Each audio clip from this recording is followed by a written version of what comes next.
Maybe you are lying here, listening to the hum of the world outside, but your mind is still busy counting. You are counting the things left undone, counting the ways you fell short today, or perhaps counting the hours until the sun rises and demands you begin the cycle all over again. There is a specific kind of heaviness that comes when we believe our worth is a storehouse we have to keep filling, grain by grain, until we are safe enough to finally breathe. You might feel as though you are standing in a vast empty cellar, frantically trying to stack sacks of wheat that you fear will run out, or that someone will steal if you turn your back for a moment. It is a tiring way to exist, isn't it, to carry the anxiety of the future into the silence of the night, as if you are the only one responsible for keeping the harvest secure. The room around you is cooling. You can let the tension in your hands mirror the settling of the shadows. In the corners, there is no requirement for you to be productive in this darkness. The walls of your home are steady. The floor beneath your bed is firm. You have arrived at a place where the doors can be unlatched, where the frantic rhythm of the day can be set aside, and where your identity does not depend on how much you have gathered. You are not a broken vessel leaking your value. You are simply a human being who has forgotten that the harvest is not yours to control, and that you are allowed to rest before the granary is full. The truth is that we often try to hoard our peace, our security, and our sense of worth, believing that if we just accumulate enough of them, we can build a fortress against the uncertainty of life. But here is the paradox that changes everything. The harder you work to pack your life tight, the less room there is for the life itself to move through you. We think that holding on is the only way to ensure we do not starve, but this constant grasping is exactly what creates the feeling of famine. The Buddha's insight suggests something quite different. He pointed toward a way of being where we stop trying to fill the storehouse with ghosts and instead realize that the space itself is where our true nature resides. Peace does not come from having a full granary.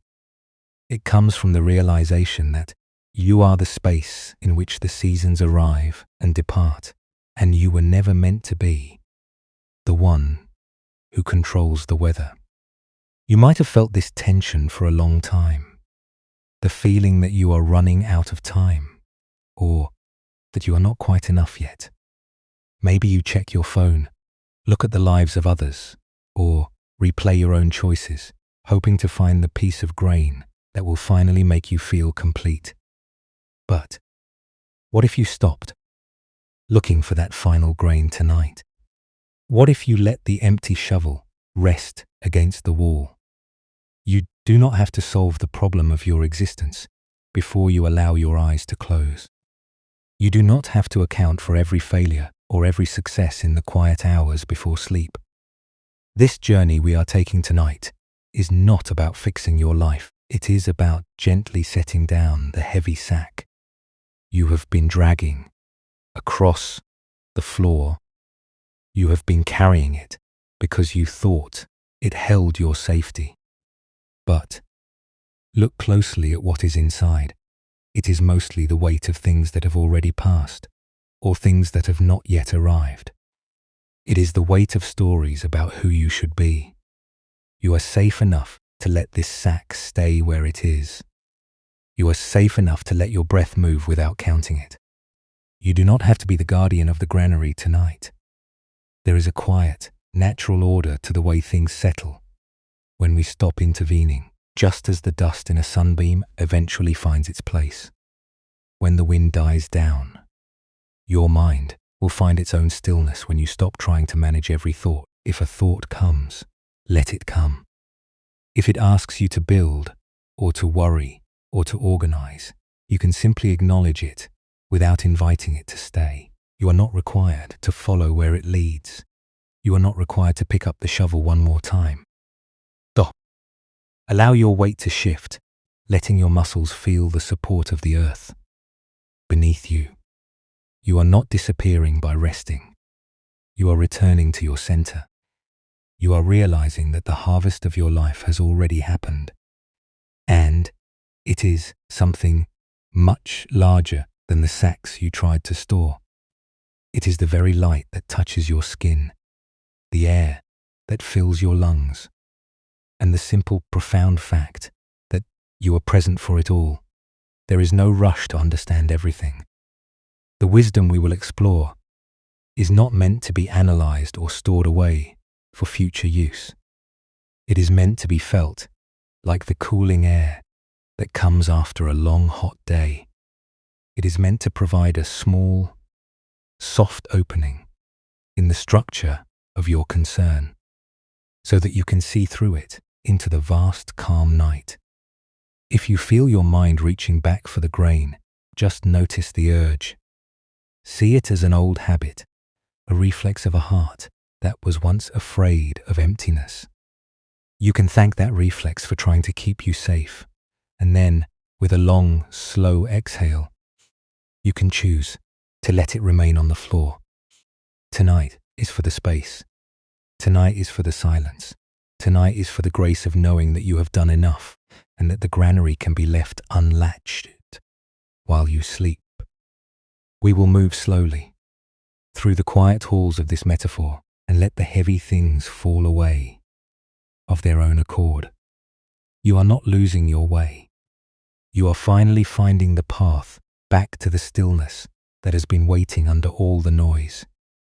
In a valley tucked deep within the northern mountains, there lived a man named Hideo. His life was defined by the walls of his granary. He was a man of great industry and even greater worry. Every morning before the first light touched the peaks, Hideo would walk to his storehouse to count his sacks. He grew wheat, barley, and millet, and he grew them with a fierce, burning focus. He believed that if his storehouse was filled to the rafters, he would never have to experience the biting anxiety of a lean winter again. He was building a wall against the unknown, a bulwark made of grain. One humid afternoon, Hideo sat in the dusty center of his barn. He was wiping sweat from his brow, his hands shaking slightly from exhaustion. He had just finished stacking a new shipment of golden millet, pushing the heavy sacks until his muscles burned. But even as the pile reached the ceiling, his mind was not quiet. He looked at the sacks and did not feel the comfort he had expected. Instead, he felt a nagging, sharp suspicion that perhaps the grain was damp, or perhaps the rats had found a way through the floorboards. He stood up, paced the length of the room, and began to shift the sacks all over again. He was looking for a floor that did not exist, trying to secure a future that had not yet arrived. He did not hear the footsteps at first. Only when a shadow fell across the threshold did Hideo freeze. Standing in the entrance was an elderly man dressed in a faded indigo robe. The stranger carried nothing but a small empty wooden bowl and a weathered iron walking stick. The old man did not speak, but he looked around the cluttered, airless space of the granary. With eyes that seemed to see through the walls, Hideo felt a flush of embarrassment. He felt caught in his own frantic labor, his hands covered in dust, his heart racing with the need to keep everything perfectly aligned. The stranger walked to the center of the room and placed his wooden bowl on the floor. It was a simple object, smooth and dark from years of use, and it looked terribly small against the vast looming stacks of grain. The old man sat down, cross-legged, closed his eyes and waited. Hideo stood there, unsure of what to do. He felt that he should offer the man something, perhaps a handful of grain, but he was afraid that opening his sacks would disrupt his carefully constructed arrangement. Minutes passed in the heavy, dry silence of the barn. The air smelled of chaff and old wood. Hideo's heart, which had been hammering with the frantic pace of his work, began to slow, forced into a rhythm by the absolute stillness of the visitor. Finally, the stranger opened his eyes. He did not look at Hideo. He looked at the bowl sitting on the floor. Between them, he gestured to it with a long, thin finger. His voice, when it came, was like the rustle of dried grass. The man asked if Hideo could tell him what the bowl was missing. Hideo looked down. The bowl was empty, perfectly clean, and hollow. He replied that it was meant to hold something. Perhaps rice or water, but in its current state, it was just an empty vessel. The old man nodded, a faint smile touching his lips. He suggested that Hideo try to fill it. Hideo reached out, took a handful of grain from the nearest sack, and poured it into the bowl. The grains filled the hollow space instantly. He looked at the old man, expecting some word of approval. But the stranger only tilted his head. He asked what would happen if Hideo tried to pour more into the bowl, even though it was already full to the brim. Hideo understood the question. He knew that the grain would simply spill over the sides, hitting the dusty floor in a mess that would require more sweeping, more labor, and more worry. The old man then asked a different question. He wondered aloud if the bowl would be more useful as a bowl if it remained constantly full, or if its true purpose required it to be empty at least some of the time. Hideo looked at the bowl, then up at his massive claustrophobic stacks of grain. He realized, with a sudden sinking feeling in his chest, that he had spent his entire life trying to be the bowl that never allowed itself to be emptied. He had kept his life so full of preparation, so packed with the effort of securing the future, that he had forgotten how to receive anything new. He had been like a bowl that was so frightened of being empty that it had become a prison for the grain. He felt the weight of his own anxiety pressing against his ribs. It was not the grain that was heavy. It was the refusal to let the space within him ever be quiet. The stranger stood up. He left the bowl exactly where it was, sitting on the dusty floor, still overflowing with the grain. Hideo had poured into it. He turned and walked out of the barn without another word. Hideo watched him go, his gaze shifting back to the small, dark object. He felt a strange impulse to go over and tip the bowl over, to let the grain spill out and return to the floor. He wanted to feel the emptiness for just a moment. He wanted to know what it was like to not be the person who was always managing, always packing, always fearing the arrival of the next season. The sun began to dip behind the mountain, casting long, thin fingers of light through the slats of the granary walls. Hideo remained seated. He realized that the silence in the room had shifted. It was no longer the oppressive silence of a place waiting for a storm. It was the patient, waiting silence of a space that was finally, truly empty. He took a breath, and for the first time in many years, he did not reach for a sack to adjust its position. He did not worry about the moisture in the air, or the threat of the rats. He simply sat, listening to the sound of his own life moving in and out of his lungs. He noticed the way the light danced in the dust motes. He noticed the cool breeze that had started to blow through the cracks in the wooden walls. He noticed that the world outside his barn had not stopped turning, even though he had stopped his work. The grain remained in its sacks, the walls remained standing, but the man inside the walls had changed. He had started to understand that the granary was not his identity. It was just a place where things were kept, and he was the one who was meant to experience the keeping, and the letting go, and the living that happened in the space between. As the evening deepened, The barn began to fade into the soft, grey shadows of twilight. Hideo did not feel the need to light a lantern. He did not feel the need to count the grain. He felt only the vast, quiet expanse of the evening and the slow, steady rhythm of his own heart. He was still in the middle of his granary, surrounded by all his efforts and all his anxieties. But he was no longer a prisoner of them.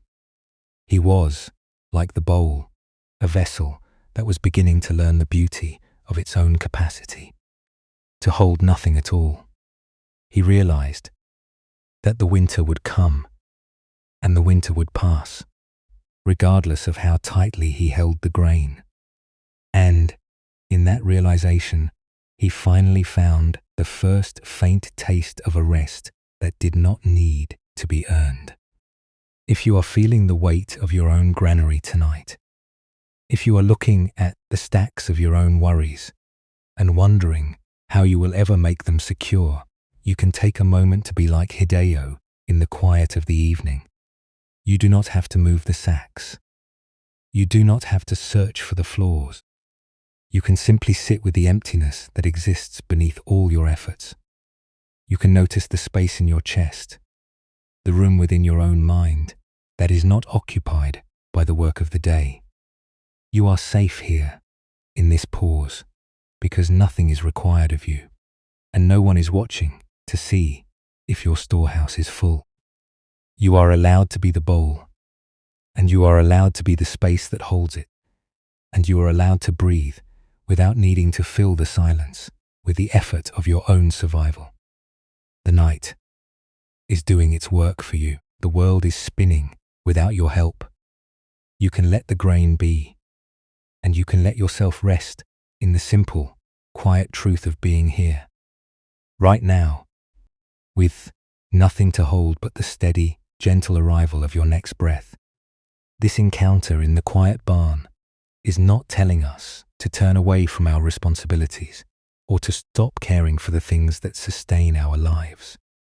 It does not suggest that you should abandon your efforts or live without preparation. Instead, it invites you to look at the secret, silent way your mind behaves when it believes that filling the granary is the same thing as securing your own worth. We often operate under the quiet, persistent assumption that if we could just pack every corner of our existence with enough accomplishments, enough security, or enough approval, we would finally reach a point where we could stop moving. We believe this is the way to arrive at safety. Yet, the wisdom Hideo began to glimpse suggests that the hunger we feel is not because our granary is empty. The hunger comes from the way we treat the space inside ourselves, as if it were a defect to be corrected. Think of how you have spent your own days. There is a natural, necessary effort in living, in tending to the tasks that keep us fed and sheltered. This is the simple reality of our existence. But then, there is the layer we add on top. There is the mind that monitors the granary with a watchful, anxious gaze, counting sacks that do not need to be counted, worried about rats that are not there and fearing a winter that has not yet knocked on the door. This is where the suffering lives. It is not in the grain itself, and it is not in the labor of the harvest. It is in the way the mind tries to turn its own capacity into a fortress. When you find yourself lying awake, rearranging the events of your day, or mentally stacking the possibilities of what might go wrong, you are essentially standing in your own dark barn, trying to build a wall that will never be thick enough. The Buddhist tradition often speaks of the way we cling to the results of our actions, not because the actions themselves are bad, but because we hope they will give us a permanent sense of solid ground. We hope that if we organize our life well enough, we can finally stop being vulnerable. We want to be the granary that is so full. It can never be touched by the changing seasons. but the seasons are going to change. That is the very definition of a life that is truly alive. To be in the world is to be in a state of constant, shifting weather. When we try to pack the granary so tight that no air can move through it, we are not protecting our peace. We are suffocating it. We are making ourselves incapable of receiving the newness of each morning because we are too busy guarding the stale harvest of the past. It is a profound realization to see that the suffering we carry is rarely just the thing that happened.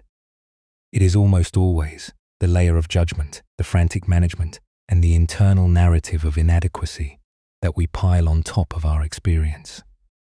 If you fail at a task, the first pain is the experience of the failure. That is a natural part of human existence. But the second pain, the one that keeps you awake and makes you feel like you are not enough, is the story your mind writes. It's about that failure. It is the story that says, if I had only filled the granary more effectively, if I had only been stronger, if I had only worked faster, then I would be safe. You are punishing yourself for not being a god who can dictate the harvest. You are treating a hole in the floorboards that must be plugged immediately. But what if you could leave the hole open? What if you could allow the air to circulate? This is what it means to stop adding the second wound.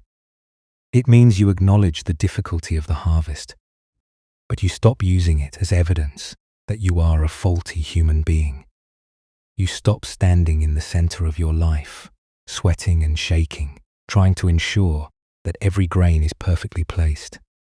You give yourself permission to be a container that is allowed to have empty space. This empty space is not a vacuum. It is the very thing that makes you a person rather than a machine. It is the room in your heart where you can actually experience your own life instead of just managing it. The struggle is not to become empty, as if you have to throw everything away. The struggle is to stop fearing the emptiness when it appears naturally. Sometimes you will be full of energy and purpose. Sometimes you will be tired, uncertain, and feeling like the granary is running low. Both of these states are just movements of the season.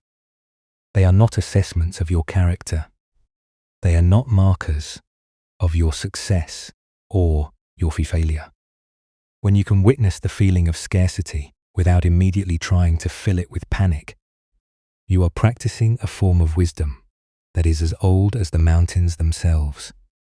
You are learning to trust the rhythm of your own existence. Many of us have spent years training our minds to be constantly patrolling the perimeter of our lives to keep the threat of emptiness at bay. We think that if we ever stop, if we ever let the guard down, everything will fall apart. But look at the world around you. The earth does not panic when the leaves fall. The river does not scramble to build a granary when the rain stops. There is a deep, quiet integrity to the natural world that doesn't need to be managed by human anxiety. You are part of that world. You are not an exception to the rule of nature. You are allowed to relax your grip on the outcome. The teaching we are exploring tonight is not asking you to become passive or indifferent. It is asking you to become conscious of the difference between healthy action and anxious hoarding. Healthy action is like a farmer tending to the crops. It is purposeful, it is grounded, and it is respectful of the reality of the earth. Anxious hoarding is the behavior of a heart that is afraid it will never be enough. It is the behavior of a mind that is trying to buy its way out of the human experience. You know the difference in your own body. You know when you are working from a place of clarity and when you are working from a place of desperation. The next time you feel that desperate pull, the next time you feel the need to start counting your losses or securing your future, see if you can pause. See if you can acknowledge the feeling without letting it force your hand. It is very powerful to simply notice that you are feeling scared. You don't have to change the feeling. You don't have to convince yourself that everything is fine. You only have to name it. You can say to yourself, I am feeling a sense of scarcity right now. I am feeling like I need to fill my granary to feel safe. Just that small act of naming the pattern creates a little bit of distance between you and the impulse to hoard. It creates that tiny, essential space where a different choice can be made. It allows you to breathe, and in that breath, you might remember that you are not just the one who manages the grain. You are the one who is witnessing the harvest, and you have the capacity to be at peace, even when the shelves are not perfectly full.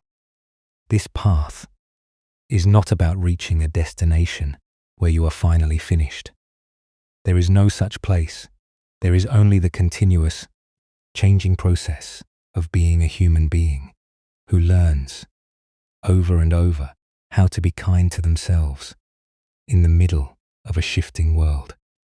You will have moments of clarity, and you will have moments where the old patterns rush back. This is all part of the process. You are not doing it wrong. You are just being human. The goal is not to eliminate the fear of the harvest, but to become so familiar with it, so gentle with it, that it no longer has the power to dictate your life. You have spent so much time being the guard of your own house. You have worn yourself out, trying to anticipate every threat, trying to measure every grain, trying to ensure that you are never caught unprepared. What would happen if you invited yourself to step out of the guardhouse, just for an hour, just for an evening, just while you rest?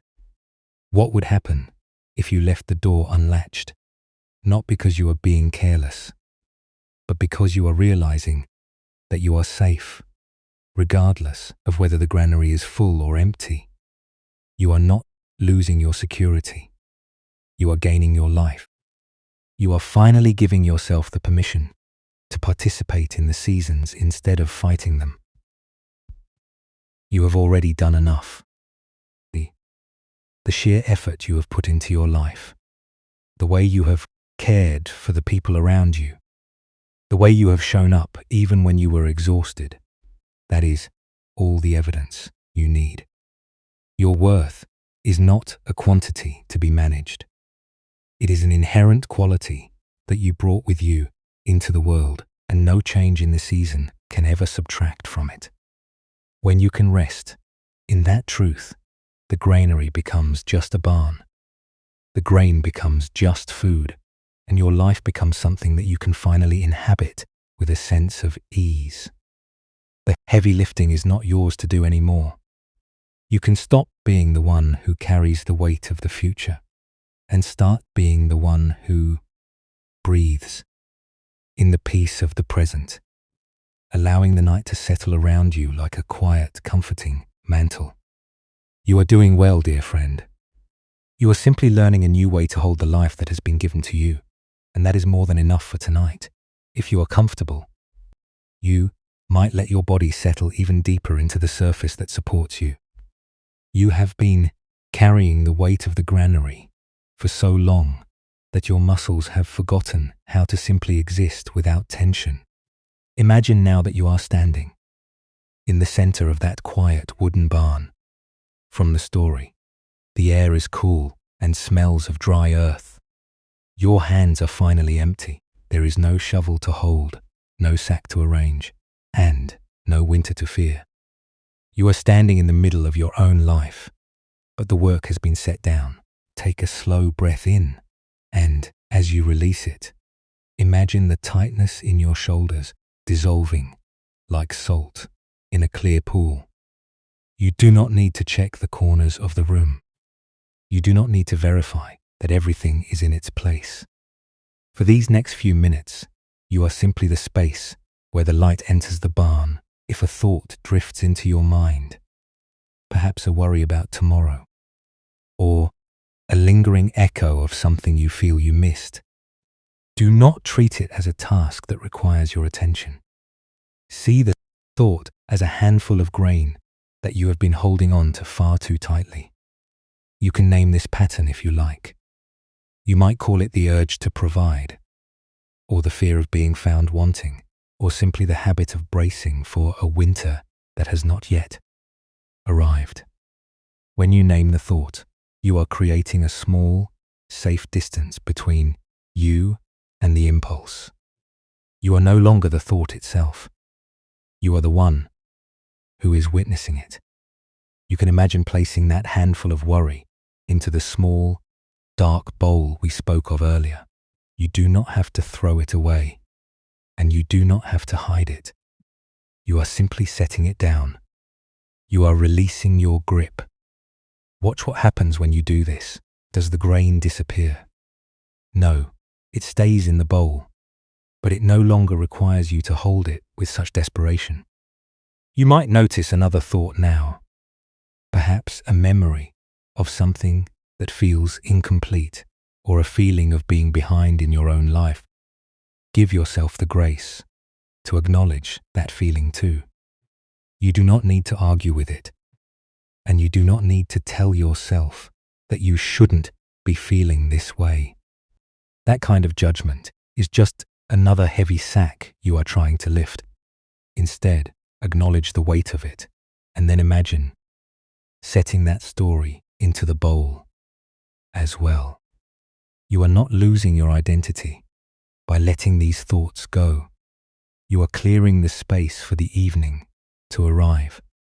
There is no need for you to empty the bowl completely. You are not required to be perfect or to reach a state of total silence tonight. Even noticing that you are trying to fill the granary is an act of profound wisdom. That small moment of awareness is the moment you stop being a prisoner of your own habits. It is the moment you reclaim your seat in the middle of the barn, no longer standing, no longer pacing, just existing in the quiet company of the dusk. If you find that your mind has rushed back to the shelves, trying to reorganize your fears or recount your shortcomings, that is perfectly fine. It is an old, deeply etched groove in the landscape of your mind. You can just gently notice it, without scolding yourself. You can return to your breath, and with each exhale, allow the barn to become just a bit more spacious. Imagine the wooden walls breathing with you. Imagine the roof being open to the stars, letting the vast, cold air of the night wash over the stacks of grain. You do not have to guard the sacks. The rats are not coming. The winter is not a monster that you have to defeat. It is just another season, and you are part of it. You are safe here. You are held by the earth that supports your bed. You are held by the rhythm of your own heart, which knows how to beat without you needing to monitor it. You can trust this rhythm. You can trust that the life within you is already working to sustain you far more deeply than any effort of your own could achieve. What if you allowed yourself to be, for just a short while, as empty and as capable as that bowl? What if you let your hands rest in your lap, completely open, with no desire to grip anything? There is a profound, quiet strength in this openness. It is not the strength of a wall which can be breached. It is the strength of the air which cannot be broken. You are learning to be like the air tonight. You are learning to let the contents of your granary exist as they are, without you having to be the master of their destiny. If there is a particular worry that keeps pulling at your attention, you might ask yourself if holding it is actually changing anything. Are you keeping yourself safe by worrying? Or are you just tiring your heart? When you see that the worry does not serve the harvest, you might find it easier to set it down. You might find that you can simply let it sit in the bowl while you turn your attention back to the coolness of the air on your skin, or the gentle sound of the silence outside your window. You have nothing to prove to the night. There is no one waiting for you to finish your work. There is no audience judging how well you have stored your life. You are a guest in your own home, a visitor in your own body, and you have the right to rest. You can let the granary be. You can let the grain stay where it lies, and you can let the darkness fill the spaces you have been trying to guard. As you sit in this imagined barn, feel the weight of the floor beneath you. Feel the way the darkness is friendly, not an enemy. It is a blanket that covers the fields and the barns and the mountains alike. It is a shared, quiet reality. You are participating in this silence along with the rest of the world. You are not alone in your need for rest. Every heart, every mind, every living thing is slowing down as the world turns toward the deepest part of the night. In this space, you might find a sense of ease you haven't felt all day. It isn't because the problems have disappeared. It is because you have stopped treating them as if they are the only things that exist. You have stepped back, and in that step back, you have found the capacity to simply watch the world turn. You have found the grace to be okay with not knowing, with not fixing, and with not holding. This is a very good place to be. There is a quiet, steady power in knowing that you have done enough, and that for the duration of this night, there is nothing left for you to manage. The barn is dark, and the night is deep, and you are safely within the bounds of your own quiet center. The grain is there, the sacks are there, the walls are there, but you are finally free from the belief that you must be their protector. You can rest. You can let the breath be the only thing that moves through your body, a soft, invisible tide that connects you to the earth and the sky. Everything else can wait. The morning will come and the sun will rise. But for now, there is only this quiet, unburdened presence. You are doing well, and you are exactly where you need to be. Years later, a different student named Kenji lived in the same mountain region. Kenji was not a farmer of grain, but a scribe. He spent his days hunched over thin sheets of parchment, meticulously recording the history of the monastery. He was a man of intense, brittle focus. He believed that if his records were perfectly accurate, if no ink spilled, and no character was ever misplaced, he could somehow fix the fragmented nature of the past. He was terrified of mistakes. He lived as if his own soul were written in ink that could never be erased, and he held his bamboo brush as if it were a sword defending his worth against the chaos of the world. During a particularly harsh monsoon season, the roof of the archive began to leak. Droplets of cold, grey water fell directly onto the desk where Kenji was working. His heart spiked with panic. He rushed to move his parchment, his movements frantic and clumsy. In his haste to protect the documents, he knocked over his inkwell. A thick, dark pool of black liquid spread across a scroll that had taken him months to complete.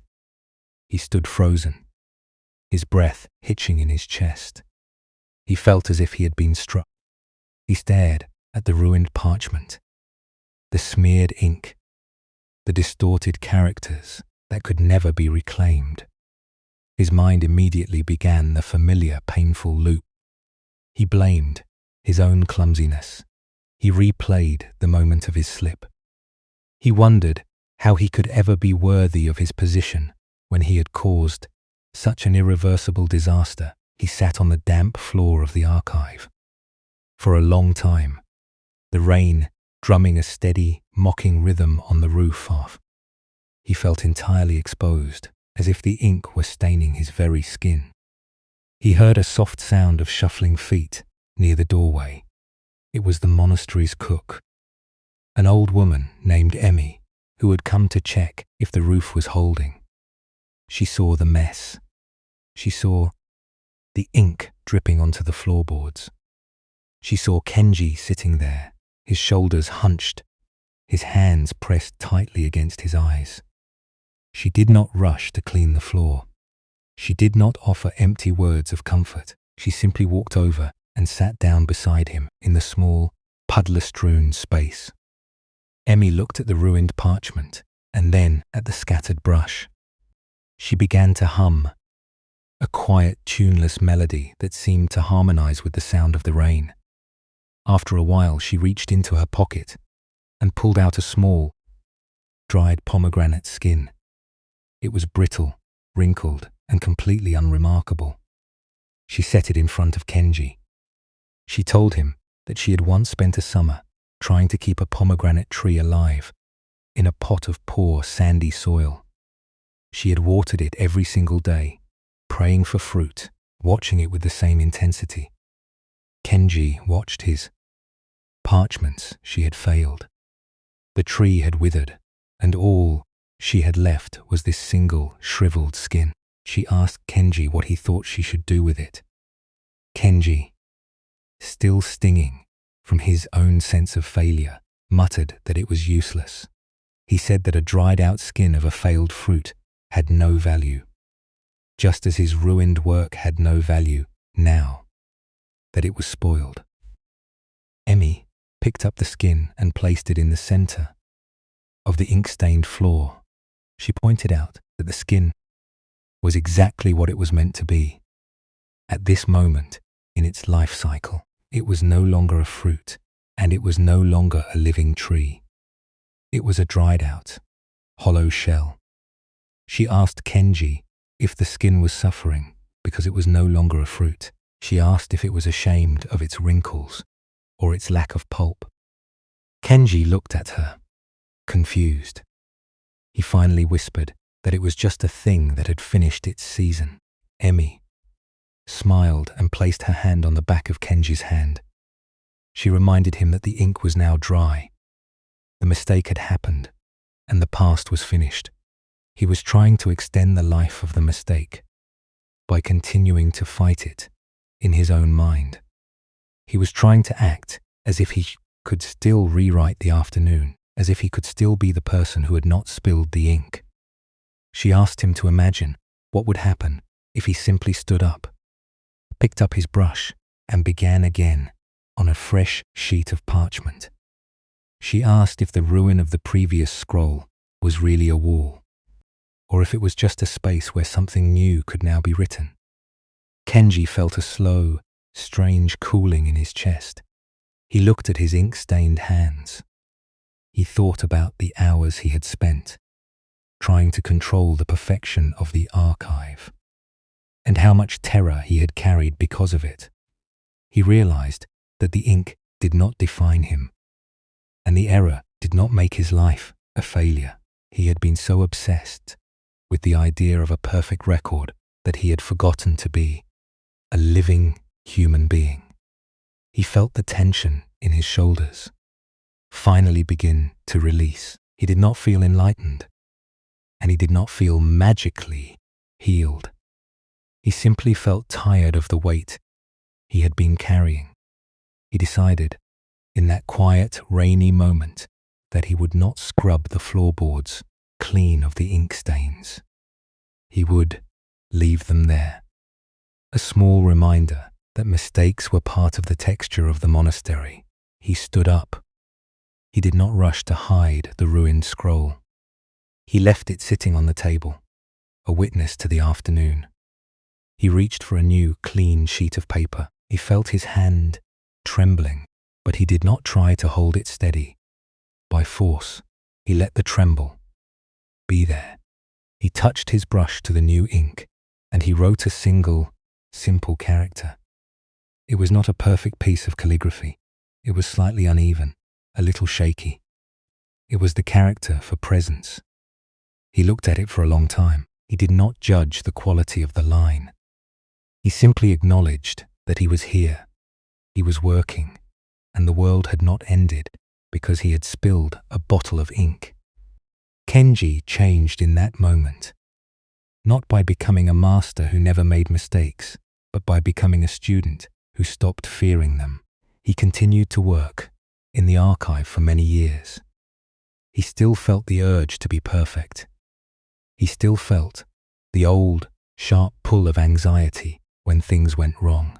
But whenever he felt that urge, he would look at the floorboards where the faint shadow of the ink stains still remained, and he would take one conscious breath. He would remember the pomegranate skin. He would remind himself that he was not a machine designed to prevent error, but a human being designed to grow through the unfolding of his days. This is the subtle shift that can change your own life. It is not about the grand, permanent victory over your own human nature. It is about the small, repetitive act of choosing to be kind to yourself when the ink spills. It is about noticing when you are replaying the ruin of your day and deciding that you are finished with that replay. It is about realizing that you can always pick up a fresh sheet of paper. You can always start the next moment as if it were the first. You do not have to carry the stained parchments of your yesterday into the room of your tonight. You are free to set them down. When you lie in the dark and your mind tries to pull the past back into the bed, with you are doing exactly what Kenji did in the damp archive. You are trying to rewrite the rain. You are trying to account for the spill. But the ink is dry. The moment is gone. The only thing that exists is the air in your room, the weight of your body, and the possibility of your next soft breath. You have the right to leave the ruined scrolls on the table. You have the right to let the ink stains stay on the floor. You do not have to prove that you are perfect to be worthy of your rest. You are worthy of peace, precisely because you are human, because you are learning, and because you are capable of beginning again, no matter how many bottles of ink you have spilled. Let yourself consider what it would be like to leave your own spills alone. For tonight, you do not have to explain them. You do not have to justify them. You do not have to show them to anyone. You can just leave them in the archive of your memory, locked behind the door of the night, and allow yourself to exist in the empty, clean space of this present moment. There is a deep, profound wisdom in knowing when your work is finished, even if the result is not what you had hoped for. The night has its own way of clearing the air. The morning will provide its own fresh parchment. You are doing well to be here, to be breathing, and to be choosing, even if only for a second, to stop fighting the reality of your own life. You are moving toward a very quiet place, a place where you are allowed to simply be without the burden of having to be someone who never makes a mistake. You are finally learning that the beauty of your life is not in its perfection, but in the way you keep returning again and again to the simplicity of the present. The reason you have felt so tired lately is not that you have been working too hard. It is that you have been working in two directions at once. You have been attending to the needs of your life, which is a natural and noble labor, but you have also been maintaining an elaborate, invisible scaffolding inside your mind, trying to prop up a version of yourself that is immune to change.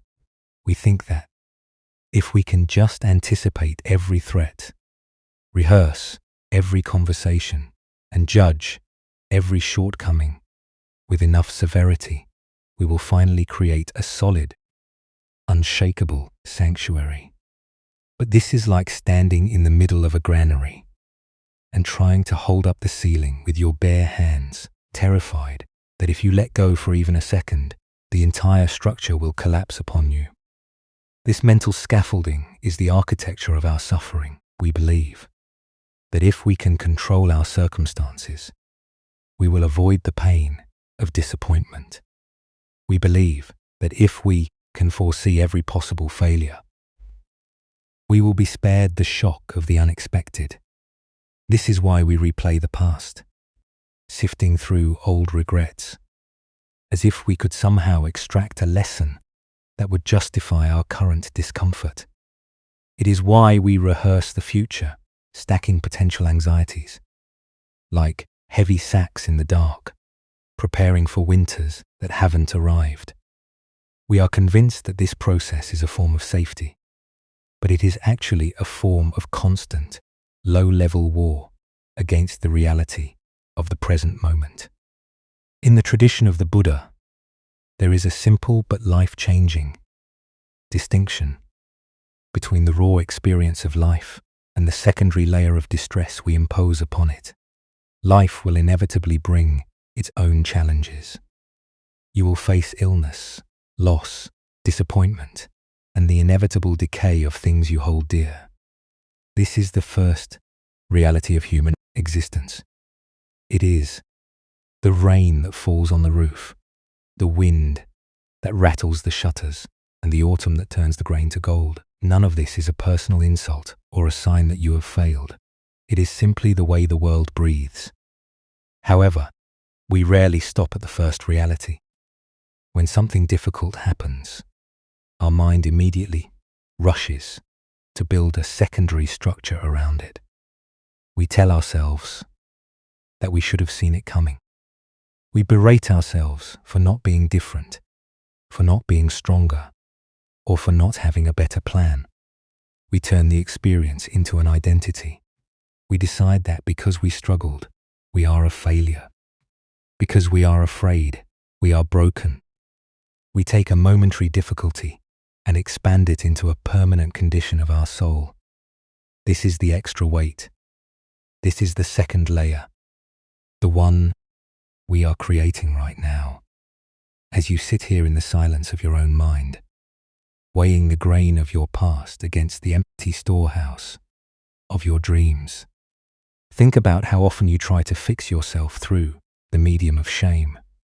You might believe that if you criticize your own mistakes with enough precision, you will eventually become perfect. But shame is not a gardener. It is a poison that stunts everything it touches. It does not help you improve. It only helps you hide. It keeps you in the dark, frantic to polish your failures so that no one sees them, least of all you. You are trying to build your self-worth on the foundation of your own exhaustion, and the math of that will never balance.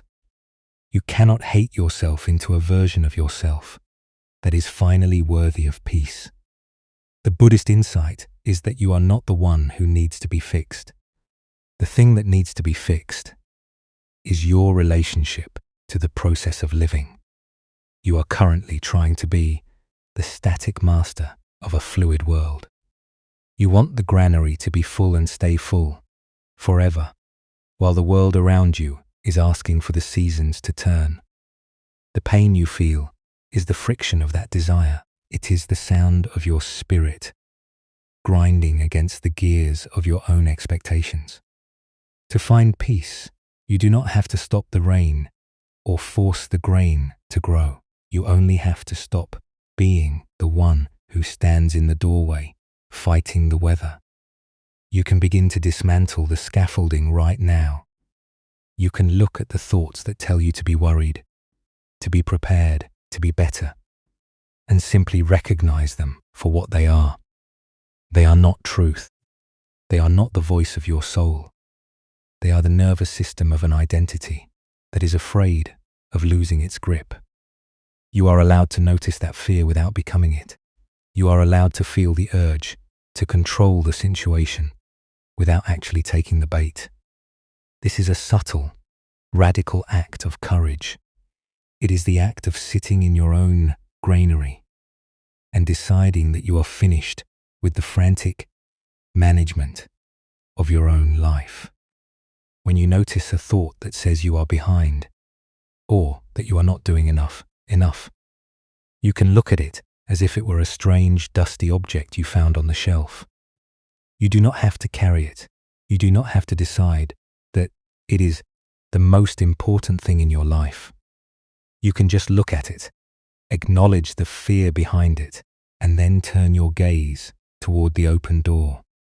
The world is out there, moving, breathing, changing, and none of it requires your permission to exist. Your own heart is doing the same thing. It is already whole, regardless of whether you have organized your memories into perfect rows or whether you have left them scattered in the dark. This path requires a different kind of discipline. It is the discipline of stopping. It is the discipline of saying no to the impulse to rehash the day or to project the anxieties of tomorrow onto the quiet screen of the night. It is the choice to be present, even when the present feels empty, and to trust that emptiness is not a void, but a space of possibility. You are not losing anything by setting down your guard. You are gaining the capacity to experience your own life before it is replaced by the next moment. You are gaining the ability to inhabit your own skin without needing to apologize for the life you have lived. You might feel a resistance to this. That resistance is natural.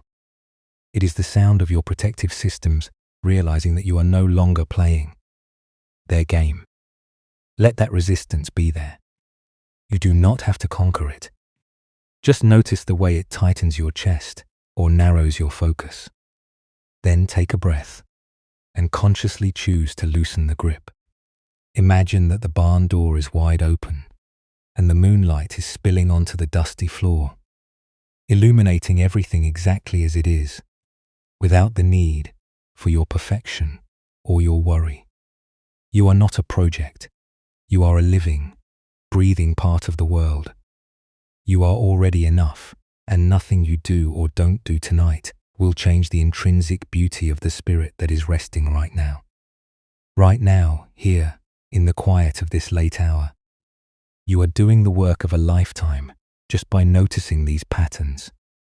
You are finding the way back to the stillness that never left you, the stillness that has been watching with infinite patience as you finally decide to come home.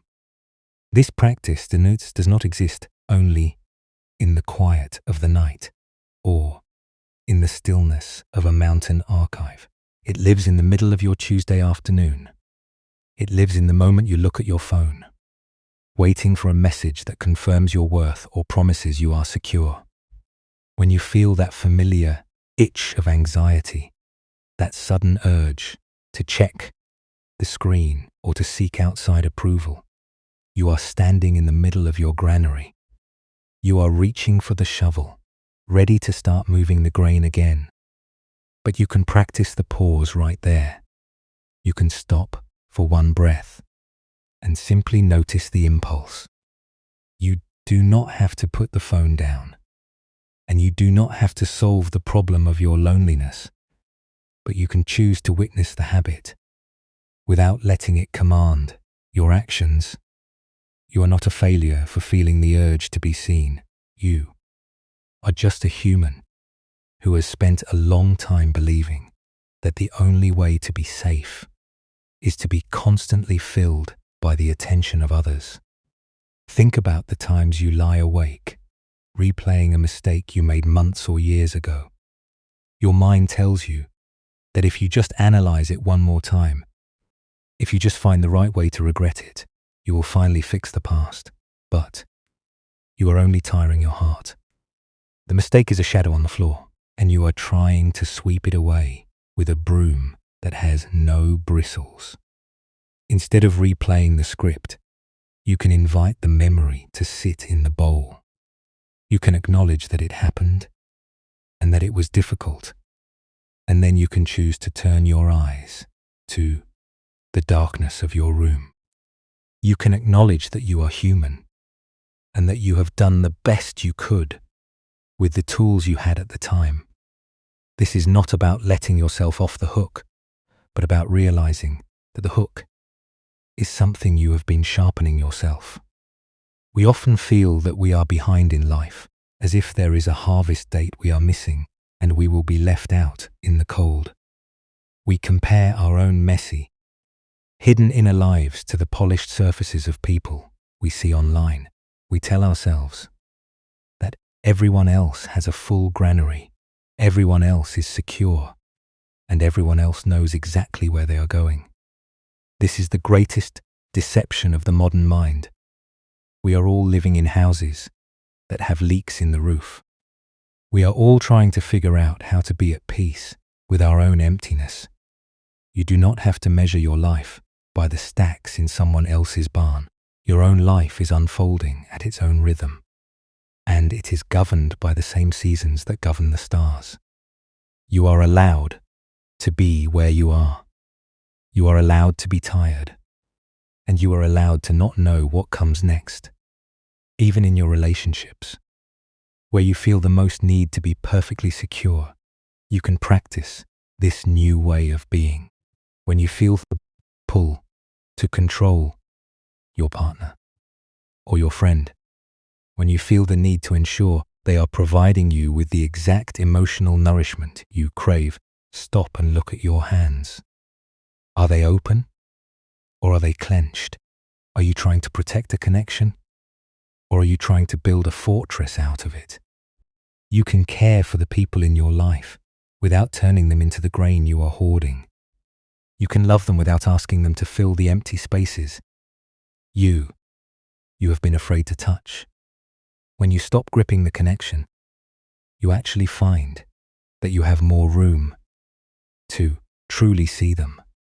You are no longer watching them through the lens of your own need for security. You are just being present with them. And that is a much deeper kind of connection than any you could ever manufacture through control. There will be days when you feel like you are failing. Days when the exhaustion is so deep that you cannot even remember what peace feels like. On those days, do not try to fix yourself. Do not try to rearrange the grain. Just give yourself the grace to be a person who is having a hard time. That is not a defect. That is the texture of a life that is actually being lived. When you feel guilty for resting, when your mind tells you that you should be doing more, being more, or producing more, whisper to yourself that the harvest is not your burden to carry alone. You have the right to be a human being, not a worker. You have the right to exist in the stillness. Even when your inner critic is shouting that you are wasting your time, you do not have to earn your rest. Rest is not a reward for a full day of labor. Rest is the natural state of a heart that has stopped trying to control the uncontrollable. It is the deep, quiet foundation upon which everything else is built. When you stop treating your worth as an object you have to store, you find that you have been carrying your own sanctuary with you all along. It is not in the full sacks. It is in the space that remains when you set them down. It is in the capacity to be present, to be kind, and to be curious about the way your life unfolds, regardless of the yield. You can start to bring this awareness into the small, mundane moments of your day. A pause at a stoplight, a moment of silence while you wait for the coffee to brew, a deep breath before you open the door to your house. These are all opportunities to notice the scaffolding you have been building. These are the moments when you can decide, just for a breath, to stop being the guard and start being the dweller. You are the one who lives in this life, not the one who protects it from the world. You are the one who experiences the seasons, not the one who dictates them. You do not have to dismantle everything at once. You can start with one thought. You can start with one moment of resistance. When you feel the familiar tension of needing to fix a situation or correct a perception, just notice it. See the way your mind immediately looks for a way to fill the gap. And then choose to let the gap stay open. Choose to let the question remain unanswered. Choose to let the mistake sit where it is, on the floor, and you can just breathe. This is how you reclaim your life. This is how you find the ground beneath your feet. You are doing this work every time you choose presence over panic. You are doing this work every time you choose to be soft with yourself in the middle of a hard moment. You are not losing your way. You are learning to walk a path that does not depend on the strength of your walls. You are learning to navigate the weather by feeling the wind, not by trying to build a shelter that can withstand everything. And the wind, dear friend, is a part of your own spirit. It is the part of you that knows how to move, how to change, and how to start again when the time is right.